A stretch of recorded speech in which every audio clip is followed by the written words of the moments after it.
In 3, 2, 1. 7 things you don't really need to know, but probably should. I'm Jamie East, and this is the Sunday 7. In today's episode, we peer into an ancient dinosaur egg, talk to a researcher about the mental health benefits of urban sport, and we hear about the emerging science of stall transplants. But first, it was on this day in 2007 that Steve Jobs announced the iPhone, changing consumer mobile phones forever.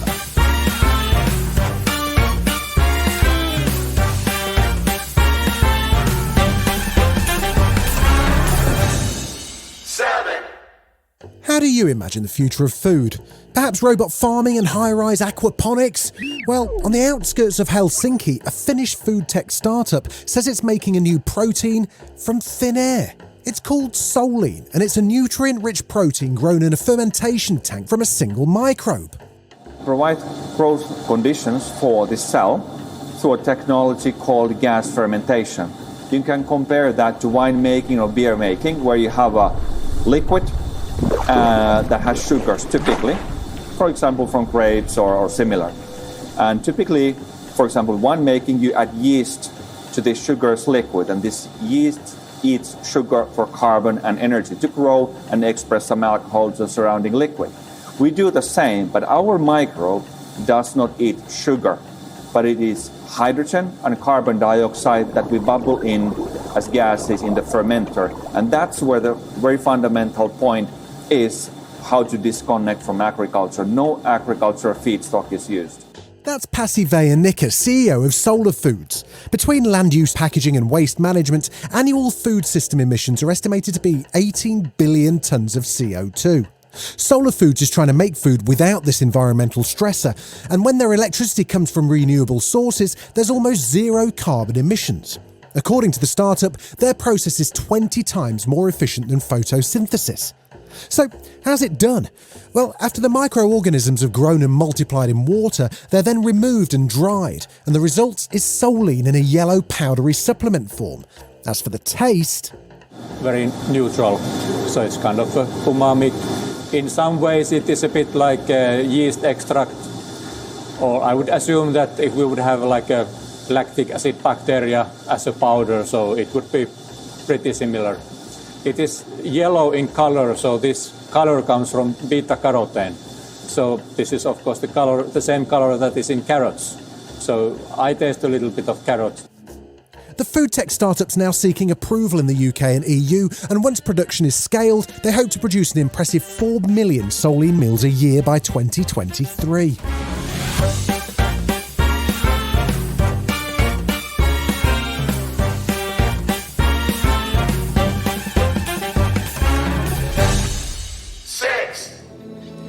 This species of Variformin's been extinct since the Cretaceous period. I mean, this thing is a thing.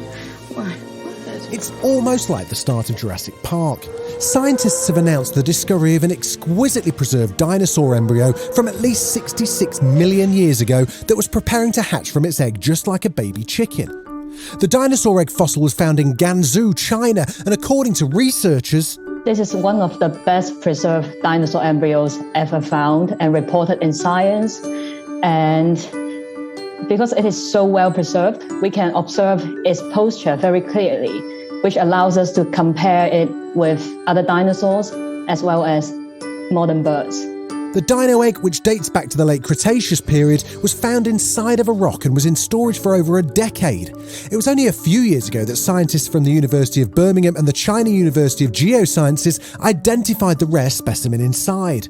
They've been studying the fossil for 4 years and published their results in late December. They found that the embryo belongs to a bird-like dinosaur called Oviraptorosaur, which are the ancestors of modern birds. After careful fossil preparation, basically we see the whole skeleton very clearly, although some body parts are still embedded inside the dinosaur egg. And we can see a very, very clean and well-preserved skull, which doesn't have any teeth. And this feature is actually it's very typical in Oviraptorosaur. And because of this feature, we assigned And together with other anatomical features, we assigned this specimen to oviraptorosaur. That's Fionn Wason-Ma, the lead author of the study from the University of Birmingham, speaking with Reuters. Ma and her fellow researchers also saw that the embryo is in a tucked position, which is an important discovery as it was previously thought to be behaviour unique to birds. So in modern day birds, they have a unique behavior called tucking. So starting from day 17, they will curl their body up with its head in between its legs. And then on 18 day, 19 day, until day 20, they will start to move into a final tucking posture, that is putting their right wing on top of its head.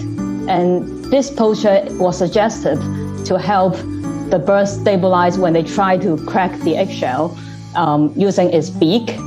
And this behavior has long been thought unique to birds, but now we see evidence in our fossil that even in non-bird dinosaurs, they might have the same type of pre-hatching behavior.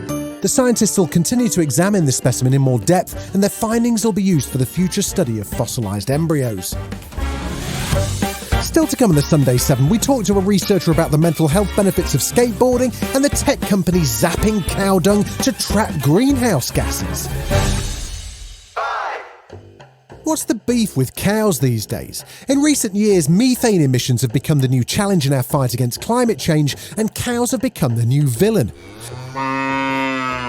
According to the UN's Environment Programme, agriculture is the largest source of methane emissions caused by human activity, with livestock accounting for the vast bulk of that. Methane's 10 times the heat-trapping potential of CO2, but it stays in the atmosphere for a shorter time. That means reducing methane emissions could have an even more rapid impact on the climate. In a bid to curb the methane released in commercial livestock farming, a Norwegian company is now zapping cow dung with artificial lighting to reduce the amount of methane it releases in the atmosphere. They hope the tech can help trap the potent greenhouse gas and mitigate the effects on climate. Chris Puttig is the Business Development Director at N2 Applied, the company pioneering this technology. In essence, we're harnessing lightning to zap livestock slurry and lock in harmful emissions like methane and ammonia. And as we know, methane, the potent greenhouse gas, livestock are absolutely an emitter of that, and we're here to solve that challenge. The first step in the process is to scrape the excrement from the barn floor. This is then fed through their machine. So with this machine, we are creating plasma, which is basically like lightning, and force it through into the slurry, which is in this second stage of the process, which is the absorption process. And that's where we're locking in both methane and ammonia emissions. So the process, when we add nitrogen from air to the slurry, it changes the environment to stop methanogenesis, basically. So it drops the pH down to just below 6. And we're catching that early, so it stops the breakdown of those methane microbes that then release the gas to the air. And what comes out of the machine is a surprisingly odourless nitrogen-rich brown liquid which can be used to boost crop production. According to Chris, independent tests show their tech reduces methane emission by 99%, and they're now looking to scale up across the UK livestock sector.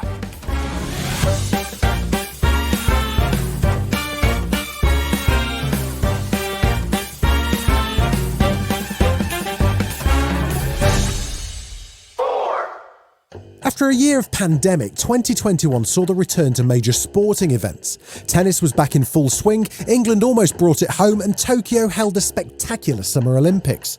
Alongside karate and sports climbing, skateboarding also made its debut on the Olympic world stage.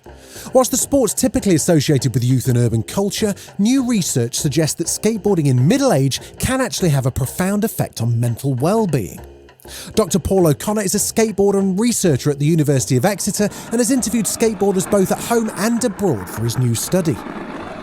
When I started talking to people about their experiences in skateboarding, why they were still skateboarding, what it was like to be an older skateboarder, I kept on getting these very emotional, poignant responses about how incredibly important skateboarding was to their identity and sort of as a motif that guided them through life.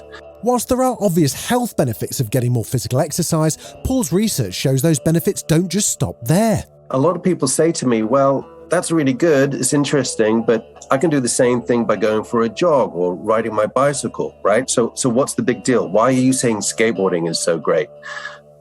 That's actually the key of it all, is that there is something almost magical about skateboarding for a lot of the people who are involved in it. And they see this as being connected to the way that skateboarding is wide open. Doesn't have a set rule, doesn't have a goal. You don't have to achieve anything to enjoy it. And it's very creative. It's so empowering because you have to deal with something that's a little bit challenging. You've got to constantly progress no matter how good you are. It gives people an enormous feeling of self-determination. Certainly, I've spoken to people who've had a traumatic breakup or a divorce, or that they've had issues with substance abuse, alcohol, they're on antidepressants, and they feel that skateboarding is one of those activities that levels them, that gives them an opportunity to ground themselves.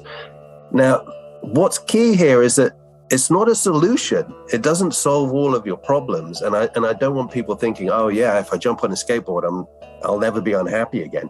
To the contrary. But what's actually unfolding with people engaging with this activity is they feel that they've got some control over their lives. They've got a creative outlet and they've got a community. Now, we know those things help people deal with adversity through life anyway. So in terms of mental health, it's really important. And if skateboarding isn't quite your thing or you've got physical limitations, how can insights from this research help those in middle age find that emotional well-being?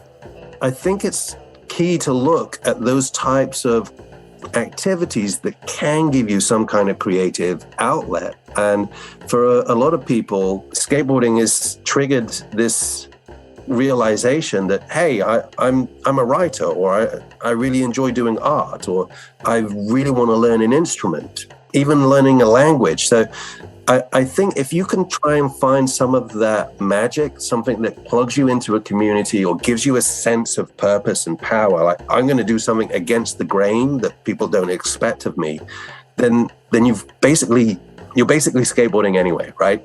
So whatever that might be. Still to come on the Sunday 7, the emerging science of stool transplants, and there's a strange noise coming from the coral reef. Right after this.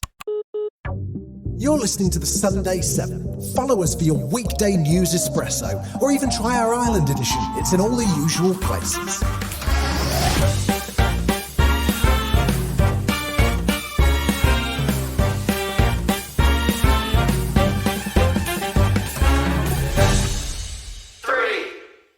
You've heard of the phrase, one man's trash is another man's treasure? Well, Australian biotech startup Biobank is taking it to a whole new level.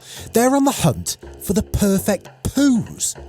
In recent years, there's been a growing body of science that shows that a human's microbiome, that's the constellation of microbes in your gut, has a far greater effect on health than anyone had previously imagined. The gut can impact cardiovascular disease, metabolic and even neuropsychiatric disorders. Crappy Western diets, if you'll excuse the pun, and antibiotics are depleting our healthy gut bacteria, and in some cases a person's microbiome is disordered enough that it needs a little boost from someone else's. Sam Costello is Biobank's Chief Medical Officer, and as he explains, Biobank's mission is to treat and prevent disease by replenishing gut microbial ecology. Gut microbes are being lost in multiple populations throughout the developed world, and this loss of gut microbial ecology is associated with disease and really is akin to an ecological extinction event that you might see in other ecosystems. So we see this as a critical thing for humanity, that we actively work to replenish function and treat disease. So how is it done?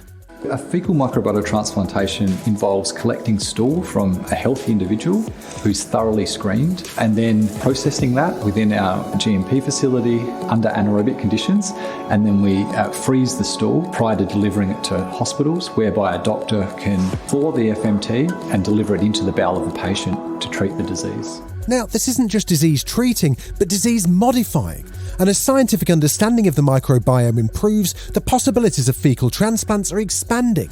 More people around the world are turning to fecal transplants for their health benefits, and now Biome Bank is now looking to harness the power of high-quality poo in new treatments that can simply be swallowed.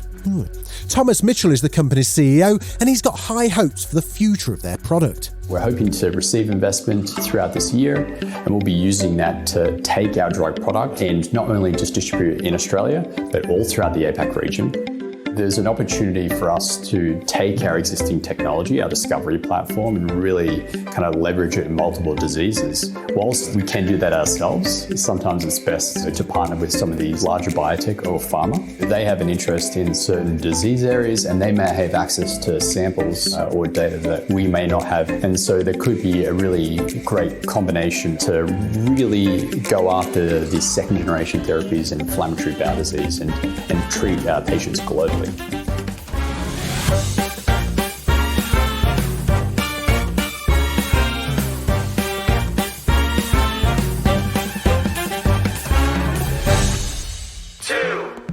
Dogs don't quite speak our language, but they do know when you switch from one tongue to another, an intriguing new study from Hungary finds.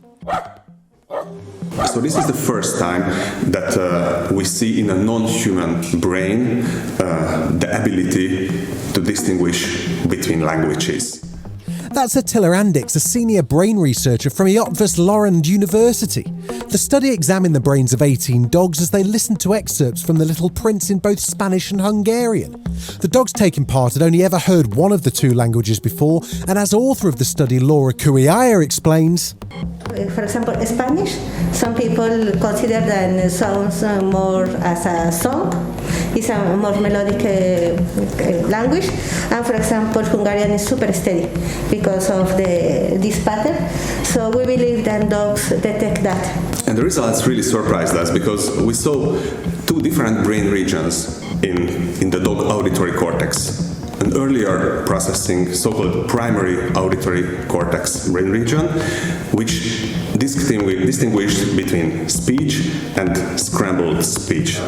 And it was in another brain region, the so-called secondary auditory cortex, a higher level processing brain region, which is later in the processing hierarchy, which distinguished between the two languages, the familiar one and the unfamiliar one. These new findings reveal that the ability to learn about the patterns of language is a shared one. And although our communication is far from perfect, this makes the bond between man and his best friend all the more special.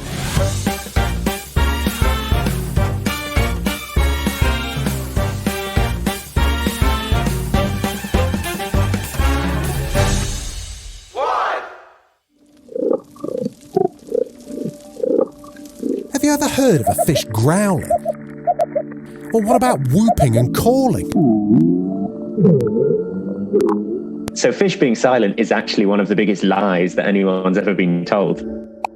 Along with researchers from the University of Bristol, Dr. Tom Lamont from the University of Exeter is using fish sounds to measure the health of restored coral reefs. Here he is again talking with Sky News. They make loads of different types of noise, and they don't even make one noise either. You know, there's really deep booming grunts, and there's high-pitched little, bird-type noises. And loads of different animals use sound within their daily lives to talk to each other, to communicate, to fight with each other, to try and attract a mate, for all sorts of different things. And that means loads of underwater ecosystems are really noisy. And coral reefs in particular are the noisiest ecosystems in the sea. When a reef is degraded, it sounds very quiet because none of the life is there. And so none of the noises made by the animals are there.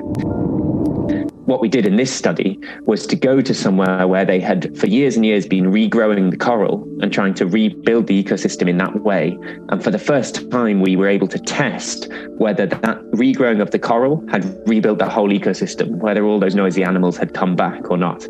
And to our delight, we found that they had. We found that when we listened to these restored reefs, they sounded like a healthy reef should.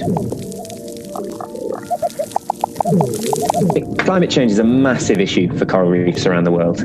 Many reefs are already hideously damaged and many will not survive climate change. But I think what this gives us is a real encouragement that if we can get rid of the problems facing coral reefs, it will be possible to rebuild reefs that have been damaged. This has been the Sunday 7. Wherever you're listening, do us a favour and hit the follow button. We'll be back tomorrow at 7 a.m. with the regular Smart 7. Have a great rest of your weekend. Written, produced and published by Daft Doris.